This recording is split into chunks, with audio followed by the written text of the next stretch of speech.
Hi, welcome back to another Morbid Sunshine. I want to go back over the MPD reports. This part is up, well, I'm going back to where I can, and this is as far as I can go, the information we have, and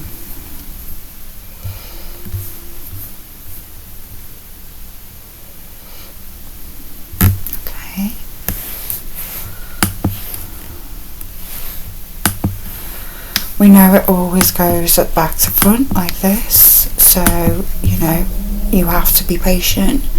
I know everybody hasn't got time, but I'm going to run down the important bits eventually, so you just have to bear with me, and I will do another part. I can't get the hang of this, it's really annoying.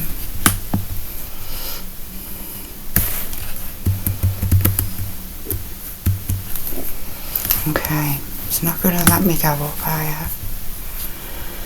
Okay, this evidence, the initial response when they first got there, the date on here is the 8th of 7th 2025, but the date Brett Payne as he started on the 4th of 12th 22, and here's a summary of it below. Okay,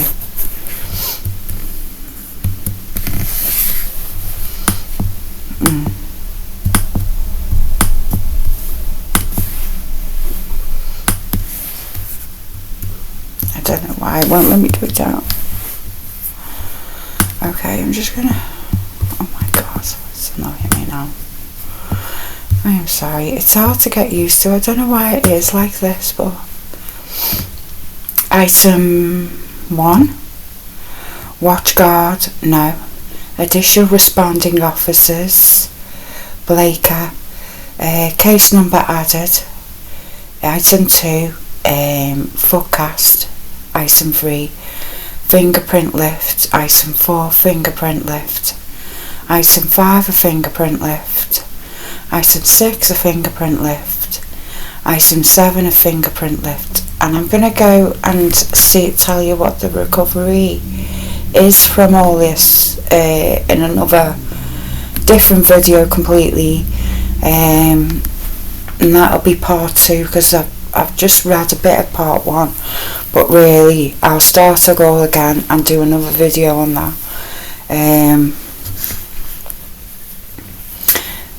7, fingerprint lift, cell phone, laptop, knife sheath, white blanket, blue phone, vape pen, fingerprint lift, steak knife, 17 to 43 blood swabs, disposable camera, laptop, latex gloves,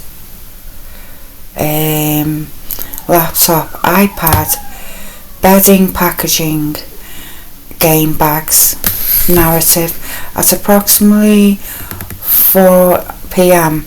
on the 13th of November 2020, Sergeant Blaker and I responded to, it says 4 o'clock on here, responded to 1122 King Road to assist with scene security pressing. Upon our arrival, I think I get ya. Okay.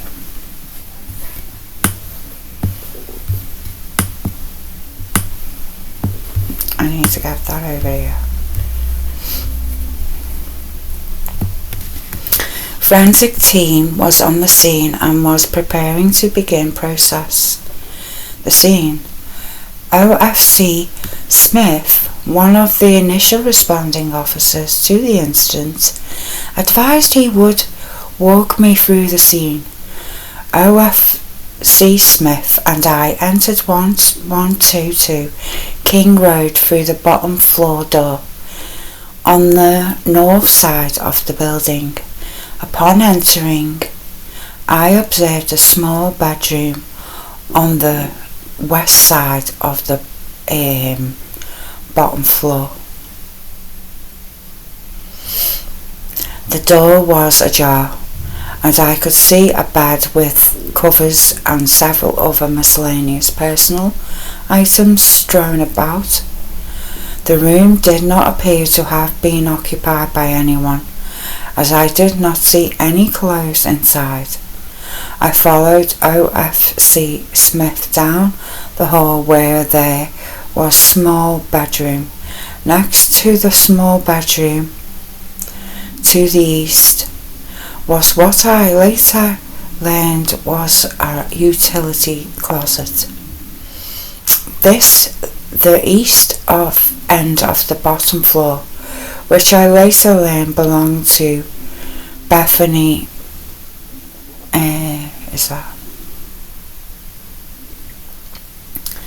The room had normal clothes and personal items about, but otherwise did not seem out of the ordinary. The O.F.C. Smith and I walked upstairs to the second floor. The stairs ended in a small living room. There was a sectional style couch along the east and south wall of the room. There was also a small TV in a void on the northeast of the corner of the room. I also saw a black backpack on the floor just east of the top of the second floor, which I later learned was Xana's Canodal's room. Just before this room there was a bathroom door on the south wall.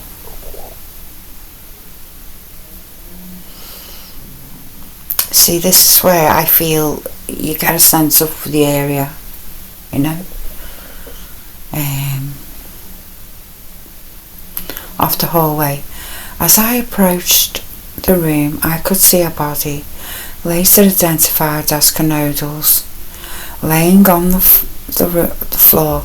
Canodal was laying on her back, with her feet facing east, and her head was facing west. Was laying on her back with her. See, that's the thing. You shed blood all over her face. How did Dylan not see that? And think, shit, you know? I just don't get it. I'm thinking, oh, I'll just call my mate Hunter and bring him round. Or whatever, whoever it was. O.F.C. then just directed me to go down the hallway to the west bedroom on the second floor. Okay, hang on. Canodal had a thong type underwear on and grey sweatshirt. There was a large amount of blood on the floor around Canodal's as well. I could see numerous wounds on Canodal's arms, hands, face, and which appeared to have been caused by an edged weapon. Just next to Canodal on the west wall was a small white nightstand, which appeared to have moved as well. It was pushed against the wall in an odd angle. There was blood on this nightstand in various locations.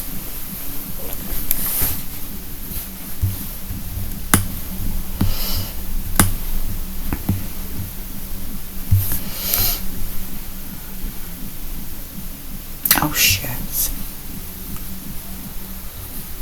Okay, sorry.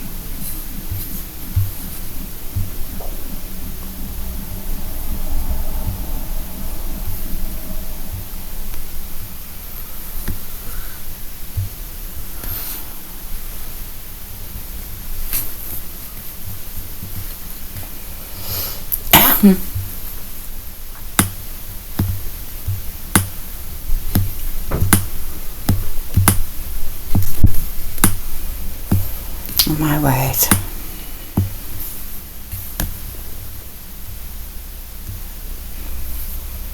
Don't make this easy, do you?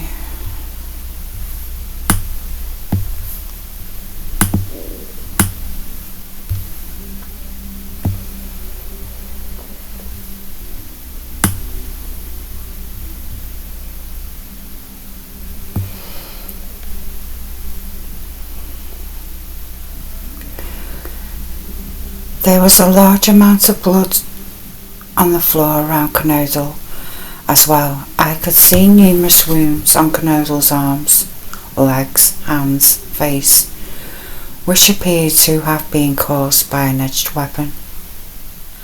Just next to Canodal on the west wall was a small white nightstand.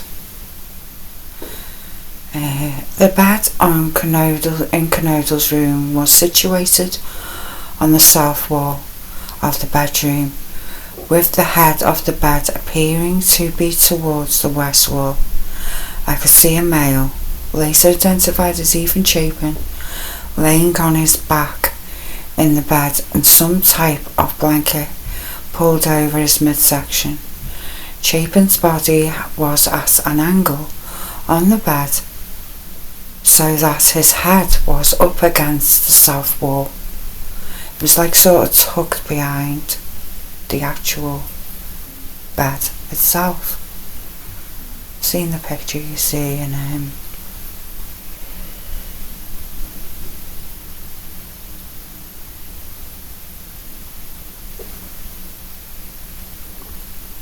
His feet were hanging off the bed on the north side. I could not clearly see the wounds on Chapin's head and neck area, but could see a very large amount of blood on the bed, as well as what appeared to be blood spatter on the wall next to Chapin.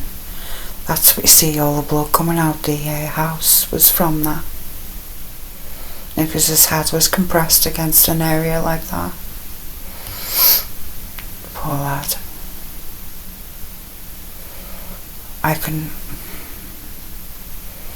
I cannot imagine what it was like seeing children in that position. I also noticed 2 large cuts on the back of Chapin's legs. The wounds appeared to be deep into the tissue, but were too difficult to see due to Ethan's body position. The OFC Smith then took me through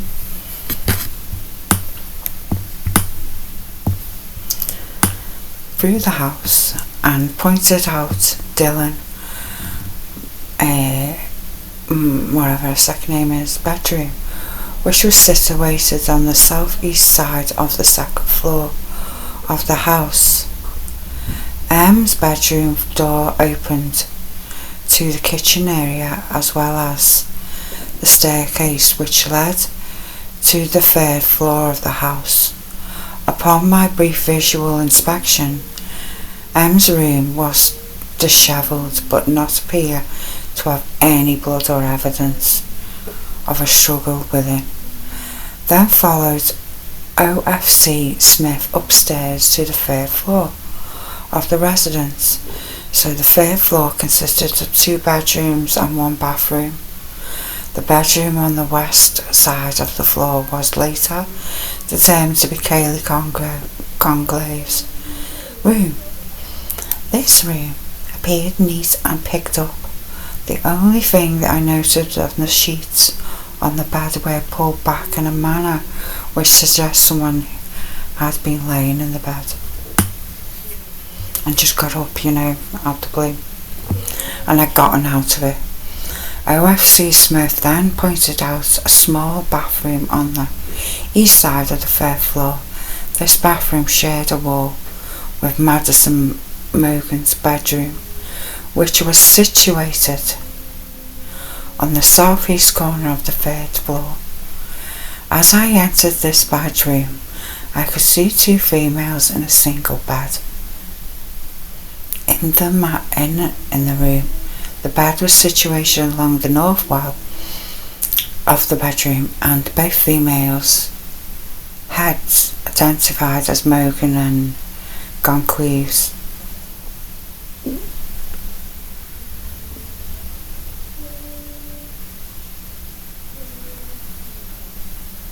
were laying on their backs with their heads towards the east and their feet towards the west.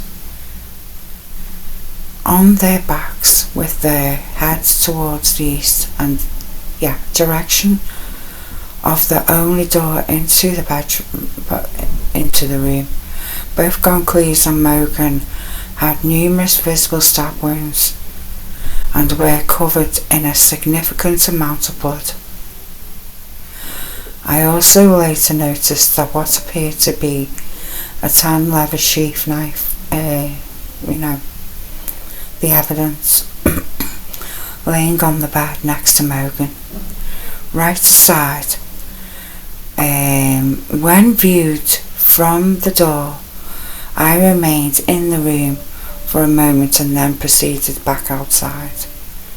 I remained on scene and conducted several more walkthroughs of the scene with the IPS forensic team.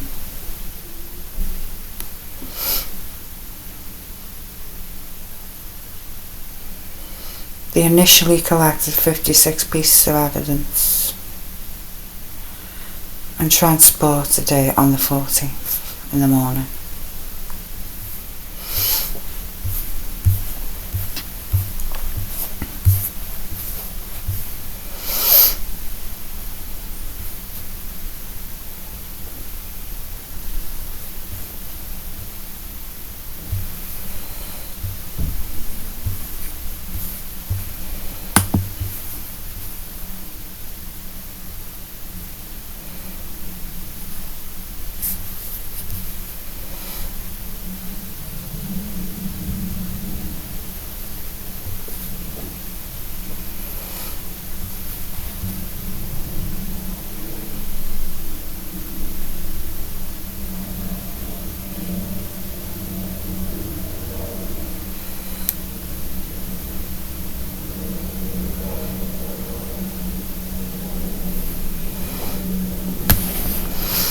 This was printed on the 8th of the 7th, 2005. Tyson Barrett, the 5th of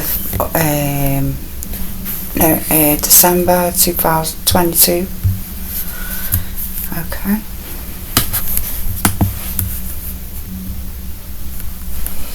Information from the OCRI Barrett on the 12th of the 5th, 2022, at about 10 hours, I met with L and E at U of I Office of Civil Rights and Investigation. I provided E with a USB flash memory drive and he downloaded information that was requested by the investigation team, and I returned it to the police department. I gave to the FBI. Is that just one document done, yeah? Okay. Now, have I read these? I am pretty sure I haven't, but I'm sorry. Some of this is just, I don't know.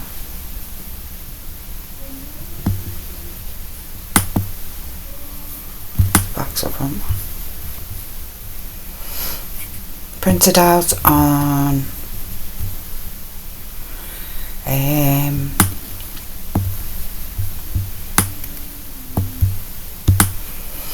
doesn't matter really, is it? On the 8th of 75. It was done by Lawrence Mowry on December 5th, 2022.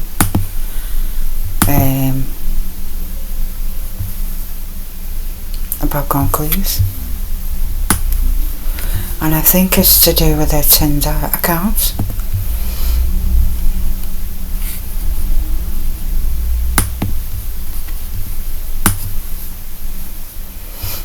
On November 29, 2022, I applied for a grant warrant for any data associated with Kaylee Goncalves' Tinder account using the following identifiers.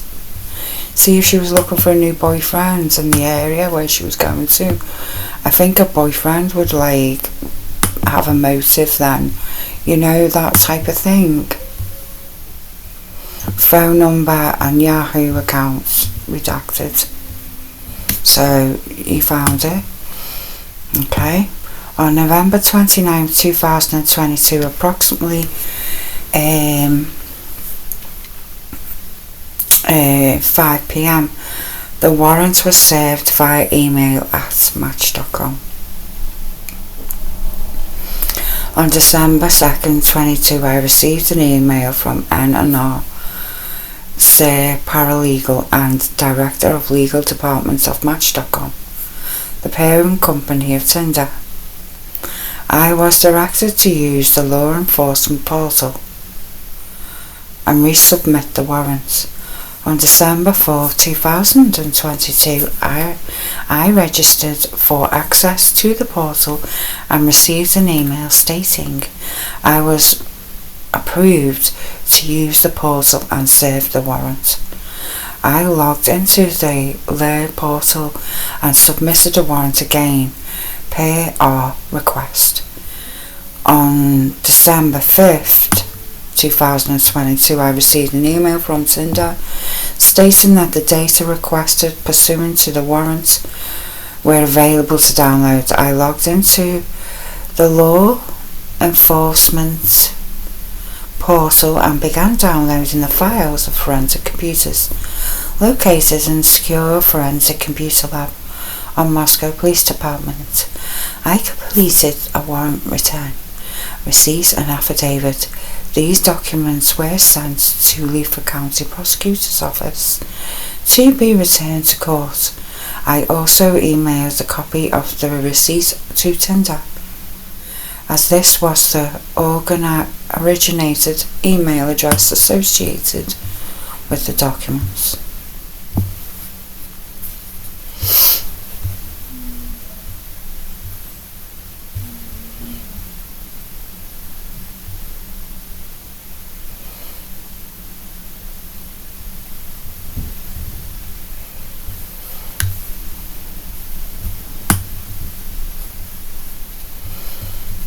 Okay, on December 5th, 2022, Maori again. A Department of Labour warrant. On December 4th, 2022, I found I had received an email forwarded from K and W of Idaho Department of Labour. The email from Michael Douglas of the Federal Bureau of Investigations. S.A. Douglas assisted with the service of the warrant of the Department of Labour. The email contained a single file with the data requested pursuant to the warrant served on the Idaho.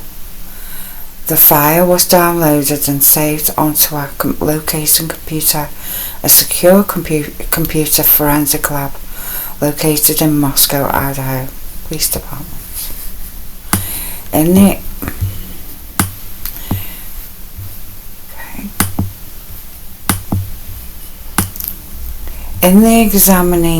examining the file, it showed the requested party's name, date of birth, SSN, with a corresponding screenshot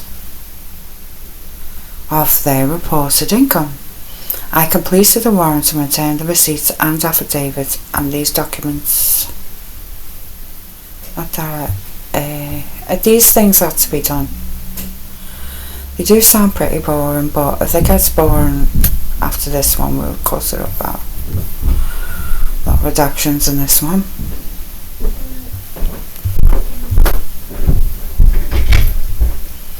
But you don't know what's going to be in it. It's all documents, just documents of Moscow County.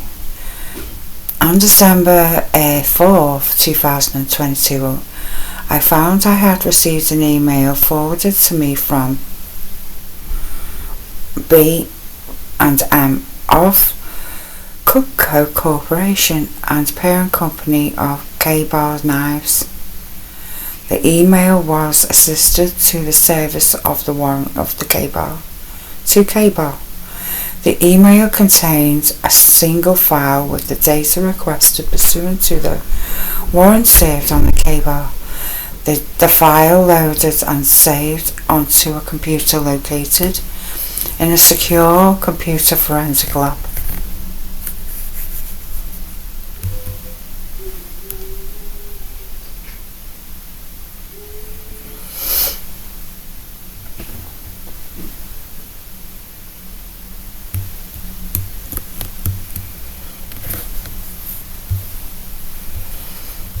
I don't know why that's redacted in such a way.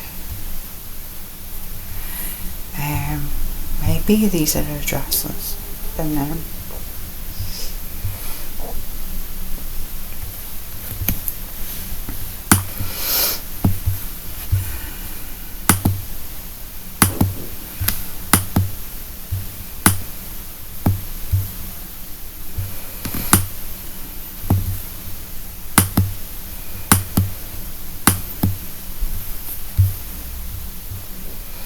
It's not helping me. In examining the file, I located a number of individuals and companies who had purchased products matching the description in the warrants. In the state of Idaho, the following sales of the knives were located.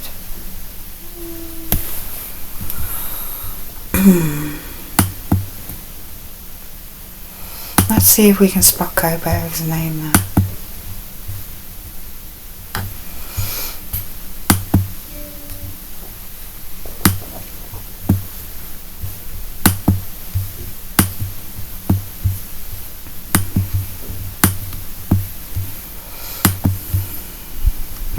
This is getting on my nerves.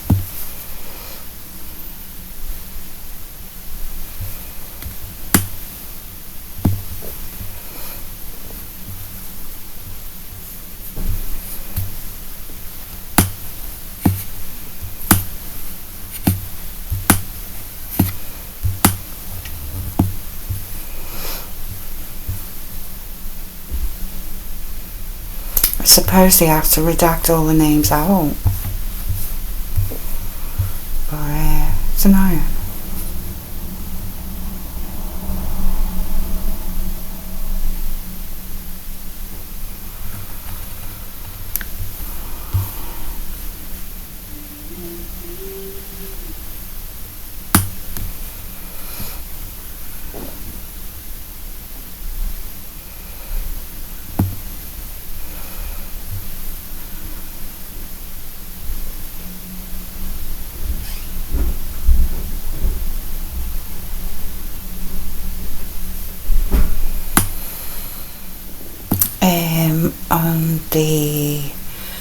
They printed this out on the same day, but it was logged on the 5th of December, and it was a geofencing warrant.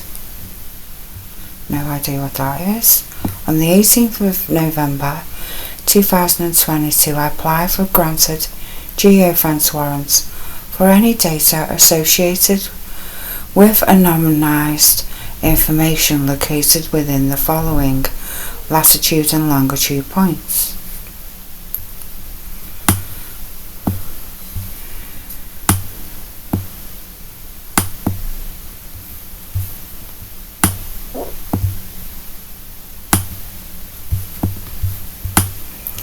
This is hard to do. I don't know, I'm solicitor manager. S.A. Nick Balance with the Federal Bureau of Investigations assisted in the production and the service of this warrant. On the 18th of 22, approximately 11:30 at night, the warrant was served. Email to someone anyway. On the 20th of November, S.A. Balance received a notice of data requesting pursuant to the warrant available. The data files downloaded to the forensic department on Moscow, Idaho Police. Based on the information received and correlation with the cell tower records previously reviewed. 2 of the anonymous identifiers were found to be of interest. Those identifiers were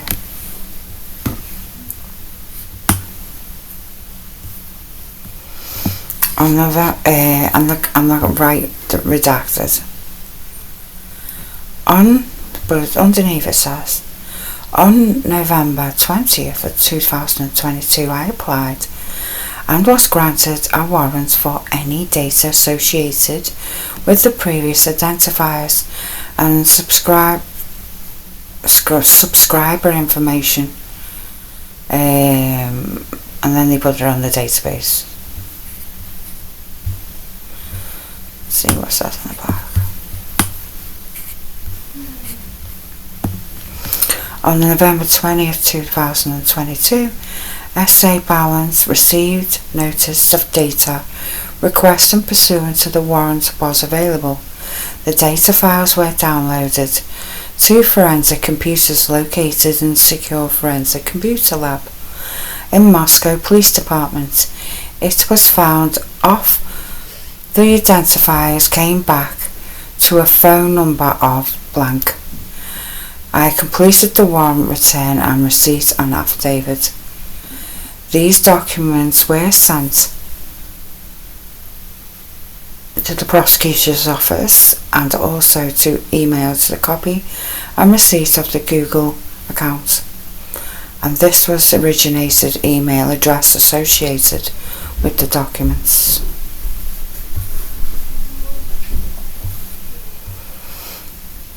Interesting.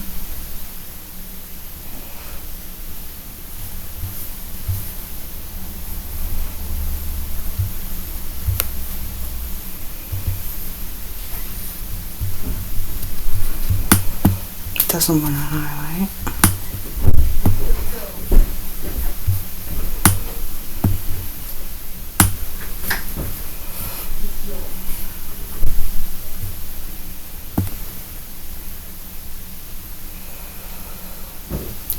On the same day, meta warrants on November 21st, 2022, I requested and was granted a warrant of Meta, the parent company of Facebook. On Instagram, I didn't know that. For the accounts associated with the following identifiers: Instagram, and Facebook accounts. November 21st, 2022, I logged into the Meta Law Enforcement portal.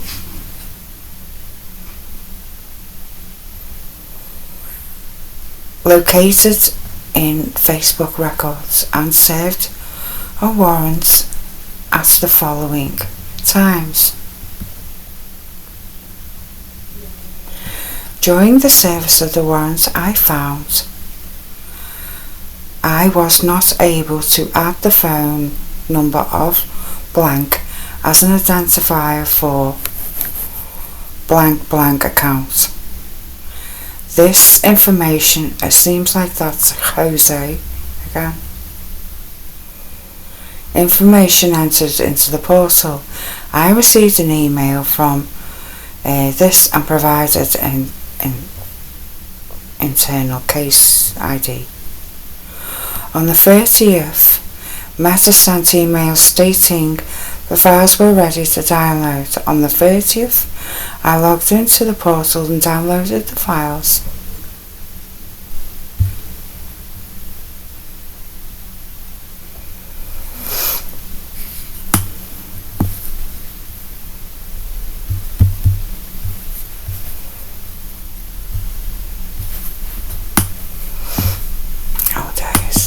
This is why I've got to do a little series, because people who haven't got time for this, I've got to make an effort for them, haven't I? Pursuant to the warrant, these files were downloaded to the computer in a secure computer forensic lab at the Moscow Police Department. An examination The data will be conducted at my earliest convenience. No information was returned for the account associated with the phone number. Okay.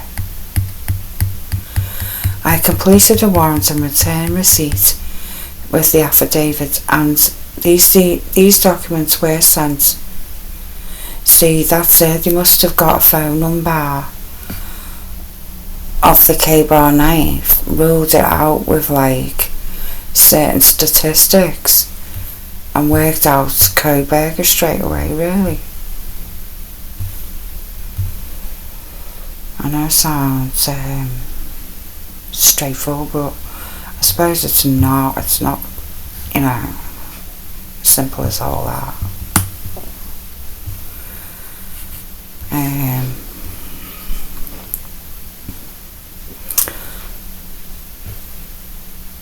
On the same day again, busy day for him, victim phone extractions. On November 15th, 2022, I contacted Detective David Taylor of the Coeur d'Alene Police Department with a request for an agency assist. I requested assistance unlocking the cell phone of Kaylee Gonquilles, Maddie Morgan and Xana and Ethan Chapins, the victims of this case. I emailed Taylor a copy of the signed warrant and described the phones are being searchable. On the 14th, the phones were transported to the CDA Police Department for a forensic brute force attempt to unlock them. However, Detective Taylor stated he was not able to extract any information from the locked phones, and the phones were not supported for the brute force PIN code extraction. The phones were then returned to the Moscow Police Department on the 17th. I then asked the assistance of Tyson Barrett in attempting to gain PIN codes from family members to access the data on the device. I was provided PIN code for Morgan, Canodal and Chapin, which successfully unlocked the devices. The PIN codes provided for Gonquilles' phone did not unlock the device. On 3 devices I was able to unlock. I performed devices logical extractions from the devices as Moscow Police Department.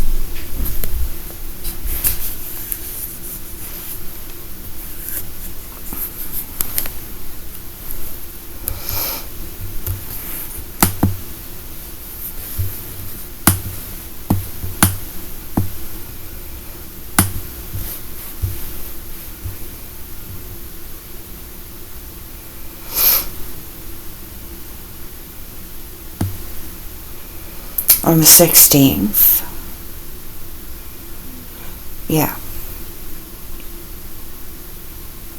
I then asked them to assist Tyson Barrett in attempting to gain the PIN codes, and he did.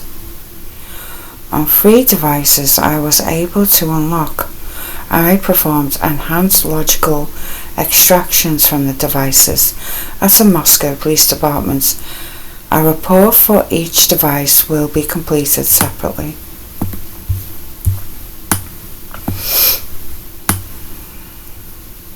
On November 20th, 2022, I again requested the assistance of Detective Taylor to gain a full file system extraction of 3 unlocked devices. The phones were delivered to CDA Police Department on November 21st, 2022. On the 22nd, Detective Taylor stated he would not be able to complete the extraction On November 23, I went to the CDA police department and they picked up the phones. I then took them to the Post Falls Police Department and spoke with the detective. I can't pronounce all that. Informed me his forensic tools would not support a full file system extract. On the 25th, I went to Malo Police Department and spoke with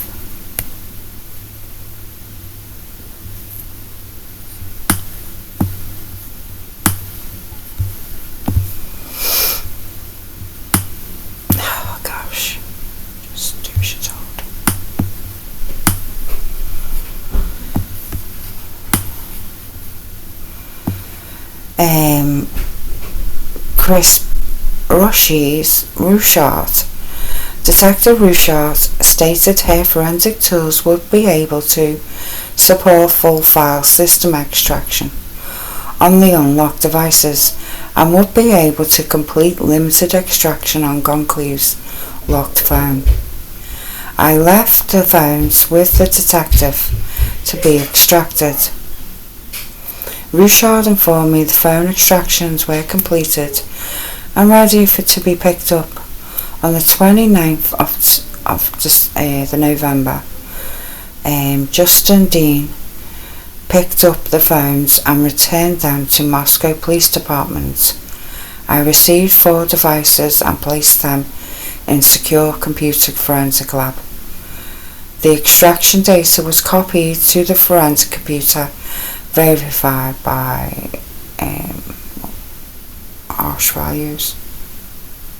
hash values. Okay, that's interesting.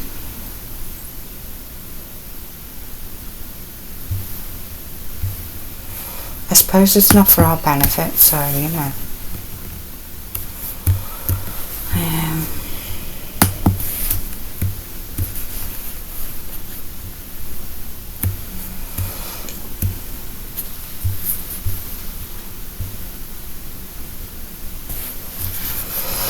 Yahoo warrants on Goncalves. Okay.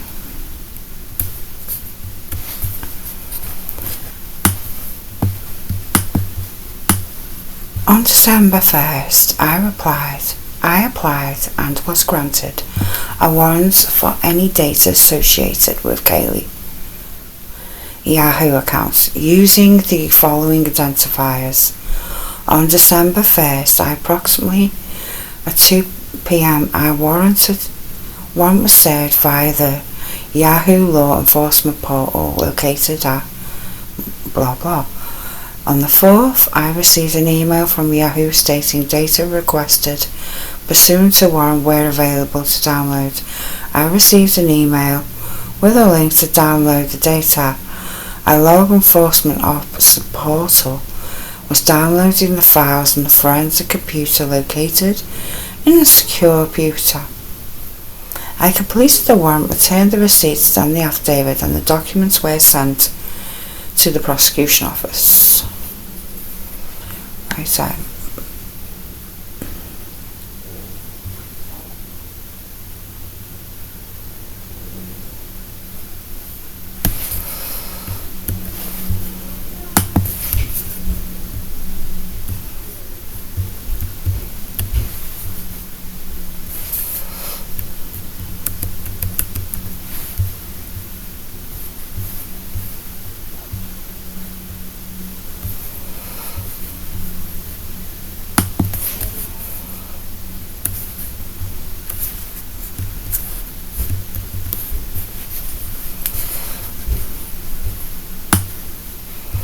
a lot of bloody warrants they have to go through. These are all the warrants anyway. I think these are really what we need. Or any of our business. It's nice to know, isn't it?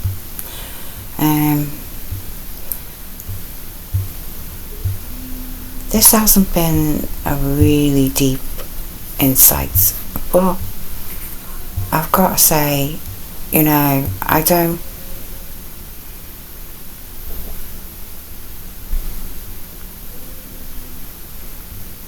I don't know what's in each of these every time I'm opening them, but I try my best to get everything to you.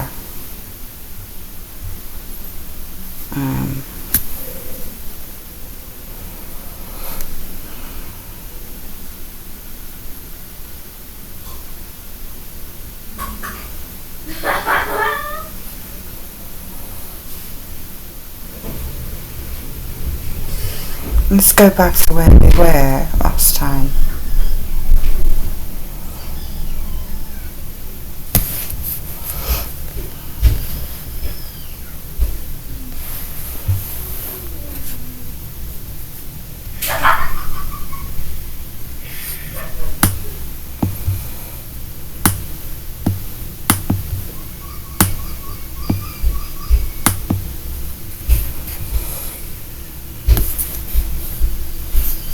We did all this one, didn't we? Yeah, we did.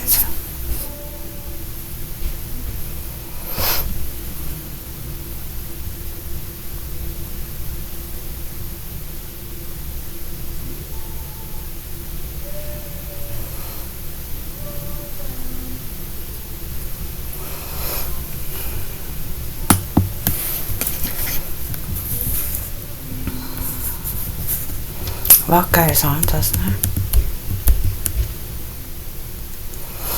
On November 22nd, 2023, I received 2 emails from Facebook referencing the case, and the email stated, "We became aware of an issue where a previous production associated with this case may have been incomplete.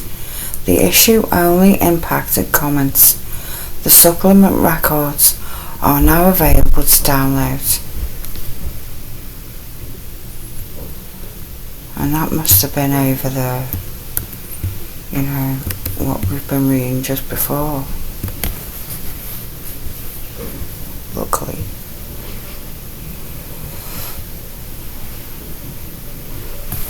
These are all, like, as they say, supplements,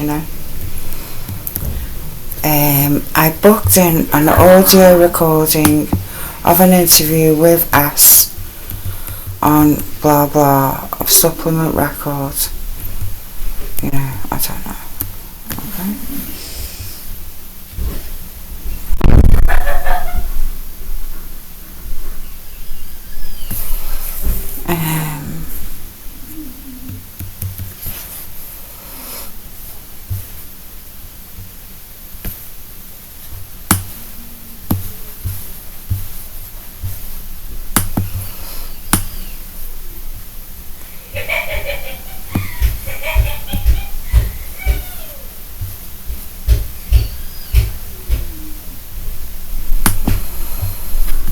Seems like it's just saying a similar thing.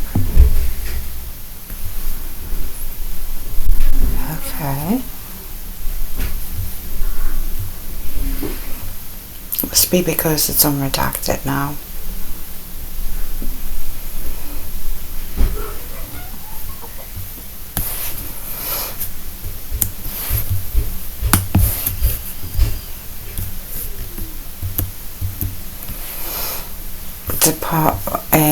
Notes from the autopsy. Evidence attached to the case narrative. On Wednesday, February 22nd, 2024, I received an email from Sergeant Gilbertson containing 4 scanned documents. These documents were notes taken by the IPSP, Detective Tollison, during the autopsy.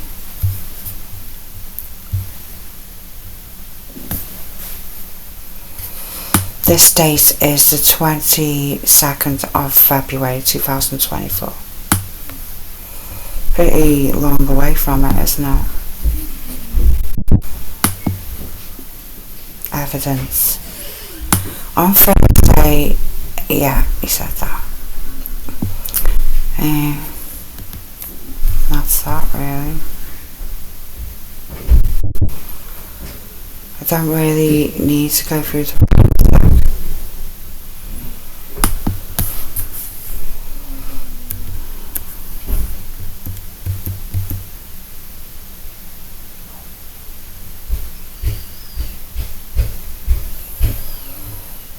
these were the x-ray results from the autopsy.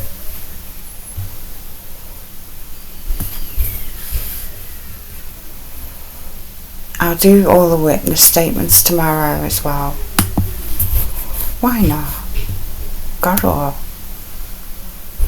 Downloaded the x-rays of Goncalves, Mogan and Chapin and Canodal, which were shared via OneDrive from something Spokane County Medical Examiner's Office.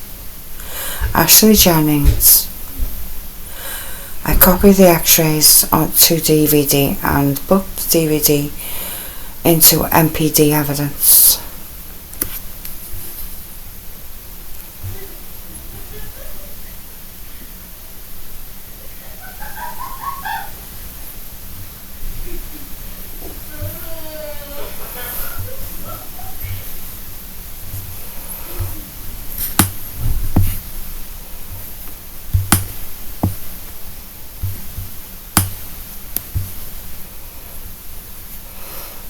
This was done by Brad Payne on the 1st of March 2024. Let's see it. Wish it wasn't so bloody hard to see these things. Attached Spillman file. On Friday, I received an email from the FBI genealogist blank blank containing report complete reference to the soil found. Oh yeah. And the soil was consistent with where he was living. So, you know, because he had a shovel in the back of his car, it's just so weird. You know, I do think that's one of the most strangest things. Even prepared with a shovel, it just looks so suspect. It's unbelievable. I'm going to leave it here for now anyway. This is just about the soil, and I will get more interesting results if I scan through this myself and have a read. Thanks though for watching. Please press the like button and show your appreciation for me. It would be wonderful, and I really value you watching me, as it does take a long time and an investment to watch my stuff. Thank you.